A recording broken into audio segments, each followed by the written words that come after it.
Rail राज्य मंत्री सुरेश अंगड़ी का कोरोना से निधन हो गया। उनके निधन पर राष्ट्रपति रामनाथ कोविंद और प्रधानमंत्री मोदी समेत कई नेताओं ने दुख जताया।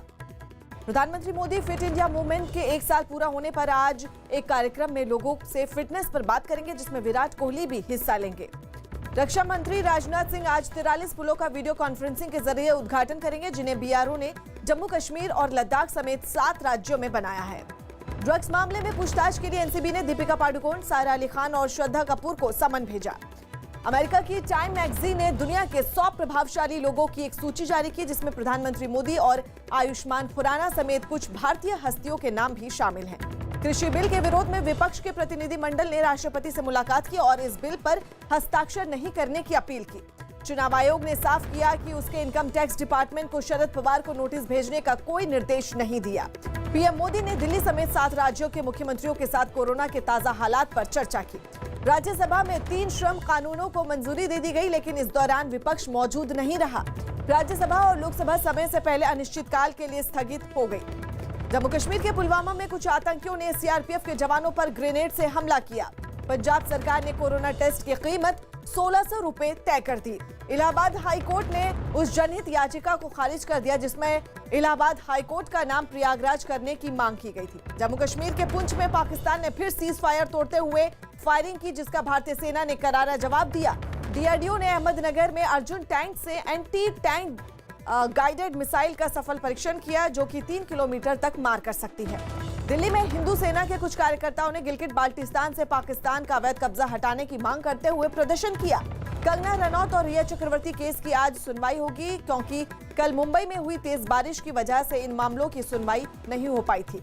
ड्रग्स केस में फिल्म प्रोड्यूसर मधुर वर्मा से एनसीबी फिर से पूछताछ करेगी। कोरोना से सीबीआई के 2 कर्मचारियों की मौत हो गई, जबकि अब तक सीबीआई के 250 कर्मचारी इसकी चपेट में आ चुके हैं। कोरोना की चपेट में आए दिल्ली के डिप्टी सीएम मनीष सिसोदिया को एलएनजेपी अस्पताल में भर्ती करवाया गया। दिल्ली बार काउंसिल ने वकील प्रशांत भूषण को एक नोटिस भेजा, जिसमें उनसे जवाब मांगा गया कि कोर्ट से दोषी ठहराए जाने के बाद उनका रजिस्ट्रेशन रद्द करने की कार्रवाई क्यों शुरू नहीं की जानी चाहिए। कोरोना से निपटने के लिए दिल्ली सरकार ने रैपिड एंटीजन टेस्ट की संख्या बढ़ा दी है। मौसम विभाग ने दिल्ली में आज कुछ जगहों पर बारिश की संभावना जताई है। कृषि बिलों के विरोध में पंजाब में आज कुछ किसान संगठनों ने रेल रोको आंदोलन का ऐलान किया। यूपी में हर दूसरे और चौथे शनिवार को थाना समाधान दिवस का आयोजन होगा, जिसमें लोगों की समस्याओं को दूर किया जाएगा। यूपी पुलिस में 16,000 से ज्यादा पदों पर भर्ती की तैयारी तेज हो गई। यूपी के कौशाम्बी में एक ट्रक से कुछ मछलियां गिर गईं, जिसके बाद लोगों में मछलियों की लूट में होड़ मच गई। यूपी के रामपुर में पुलिस ने नकली नोट छापने के आरोप में एक आदमी को पकड़ लिया। दिल्ली के पास गाजियाबाद में कुछ बदमाशों ने एक मकान में घुसकर लूटपाट की। यूपी के शाहजहांपुर में एक बस हाईवे पर पलट गई, जिसके कई यात्री घायल हो गए। उत्तराखंड में एक दिन का विधानसभा सत्र हुआ, जिसमें कोरोना पर चर्चा के लिए विपक्ष ने हंगामा किया। दिल्ली के पास नोएडा में एक निजी कंपनी के दफ्तर में आग लग गई। ड्रग्स मामले में बिहार के मुजफ्फरपुर में दीपिका पादुकोण समेत 8 कलाकारों पर मुकदमा दर्ज करवाया गया। उत्तर प्रदेश के लखीमपुर में एक पानी के टैंक में मगरमच्छ घुस गया, जिसे वन विभाग ने पकड़कर नदी में छोड़ दिया। हिमाचल प्रदेश के राजभवन में एक अधिकारी की कोरोना रिपोर्ट पॉजिटिव आई, जिसके बाद राज्यपाल बंडारू दत्तात्रेय ने खुद को क्वारंटीन कर दिया। मध्य प्रदेश के सीएम शिवराज सिंह चौहान ने कृषि बिल पास होने पर प्रधानमंत्री मोदी को किसानों का मसीहा बताया। उत्तर प्रदेश के लखीमपुर में प्रशासन ने गैंगस्टर जाबिर के मकान को गिरा दिया, जिस पर लूट और हत्या के करीब 30 मामले दर्ज हैं। जयपुर में सीएम अशोक गहलोत ने अंडरग्राउंड मेट्रो का वर्चुअल उद्घाटन किया। पटना में आरजेडी की तरफ से कई पोस्टर लगाए गए, जिसमें सीएम नीतीश कुमार को प्रधानमंत्री के पुराने बयान की याद दिलाई गई। लखनऊ में कुछ किसान नेताओं ने सीएम योगी आदित्यनाथ से मुलाकात की, जिसमें यह तय हुआ कि राज्य की किसी भी मंडी में एमएसपी यानी न्यूनतम समर्थन मूल्य के नीचे खरीद नहीं होगी। हथियार बनाने वाली इंग्लैंड की एक कंपनी यूपी के हरदोई में पिस्तौल बनाने की फैक्ट्री लगाएगी। राजस्थान के अलवर में कुछ गुर्जर समुदाय के नेताओं ने आरक्षण के मुद्दे पर बैठक की, जिसमें मांगे नहीं माने जाने पर बड़े आंदोलन की चेतावनी दी गई। मध्य प्रदेश के मंदसौर में एक तबेले में आग लग गई, जिसमें 10 भैंसों की झुलसकर मौत हो गई। छत्तीसगढ़ के बस्तर में अलग अलग इलाकों में नक्सलियों ने मुखबरी के शक में 7 लोगों की हत्या कर दी। यूपी के चंदौली में ऑक्सीजन गैस सप्लाई करने वाली एक फैक्ट्री में धमाका हो गया, जिसमें 3 मजदूर घायल हो गए। यूपी के बागपत में पुलिस और बदमाशों के बीच एक मुठभेड़ हुई, जिसमें पुलिस ने 2 इनामी बदमाशों को पकड़ लिया। ओडिशा के एक में 1 अक्टूबर से बिजली 20 पैसे प्रति यूनिट महंगी होगी। नागालैंड सरकार ने पेट्रोल और डीजल पर लगा कोरोना सेस हटाने का फैसला लिया। मुंबई के पास भिवंडी में हुए इमारत हादसे में मरने वालों की संख्या बढ़कर 41 हो गई। पंजाब के लुधियाना में कृषि बिल के विरोध में कुछ कांग्रेस कार्यकर्ताओं ने ट्रैक्टर रैली निकाली। गुजरात के सूरत में पुलिस ने 1 करोड़ 31 लाख के ड्रग्स के साथ 3 लोगों को गिरफ्तार कर लिया। सीबीआई ने भारत बांग्लादेश सीमा से पशु तस्करी के आरोप में कोलकाता, मुर्शिदाबाद समेत देश भर की 13 जगहों पर छापेमारी की। केरल के कृषि मंत्री वीएस सुनील कुमार की कोरोना रिपोर्ट पॉजिटिव आई। पश्चिम बंगाल के सिलीगुड़ी में पहाड़ खिसकने की वजह से सिक्किम को पश्चिम बंगाल से जोड़ने वाला हाईवे बंद हो गया। केंद्रीय मंत्री रामदास आठवले ने SC/ST आरक्षण में बिना छेड़छाड़ के मराठा आरक्षण का समर्थन किया। हैदराबाद में सीएम जगन मोहन रेड्डी के आवास के बाहर कुछ बजरंग दल के कार्यकर्ताओं ने प्रदर्शन किया और मंदिरों की सुरक्षा की मांग की। हिमाचल प्रदेश के सीएम जयराम ठाकुर लाहौल स्पीति पहुंचे और अटल टनल के उद्घाटन की तैयारियों का जायजा लिया। जम्मू कश्मीर के बडगाम में आतंकियों ने एक सरपंच को गोली मारकर उनकी हत्या कर दी। राजस्थान के बीकानेर में हाईवे पर एक गाड़ी में आग लग गई, जिससे वहां गाड़ियों की लंबी कतार लग गई। इस्लामाबाद हाईकोर्ट ने इमरान सरकार को फटकार लगाई और साफ किया कि नवाज शरीफ को पाकिस्तान लाना सरकार की जिम्मेदारी है। नेपाल में चीन की जमीन कब्जाने और इमारत बनाने के विरोध में कई लोगों ने काठमांडू में प्रदर्शन किया। कराची की अदालत ने एक फैक्ट्री में आग लगाने के 2 दोषियों को फांसी की सजा सुनाई। 2012 में हुई इस घटना में 260 लोगों की मौत हुई थी। पाकिस्तानी मीडिया के मुताबिक ऑल पार्टी कॉन्फ्रेंस से पहले वहां के सेना प्रमुख और ISI चीफ ने विपक्षी नेताओं के साथ एक गुप्त बैठक की, जिसमें विपक्ष से इमरान खान के साथ अपने सियासी मतभेद में सेना का नाम न घसीटने को कहा गया। जर्मनी के एक अस्पताल में इलाज करा रहे रूस के विपक्षी नेता एलेक्सी नावाल्नी को 32 दिन बाद छुट्टी मिल गई। सऊदी अरब में 4 अक्टूबर से उम्रा शुरू होगा और इसमें 1 नवंबर से विदेशियों को भी इजाजत दी जाएगी। पेरिस में सुरक्षा वजहों से आईफल टावर को पुलिस ने कुछ देर के लिए खाली करवा दिया। आयरलैंड की राजधानी डबलिन में पिछले 6 महीने से बंद पड़े पब खोल दिए गए। बेलारूस में प्रदर्शन के बीच अलेक्जेंडर लुकाशेंको ने 6ठी बार राष्ट्रपति का पदभार संभाला, लेकिन इस कार्यक्रम को किसी को पहले से सूचना नहीं दी गई थी।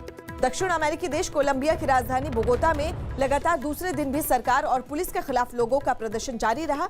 वहां ये प्रदर्शन सरकार की आर्थिक नीतियों और पुलिस के विरोध में हो रहे हैं। कोरोना के बढ़ते मामलों की वजह से सऊदी अरब ने भारत, ब्राजील और अर्जेंटीना आने जाने वाली उड़ानों को निलंबित कर दिया।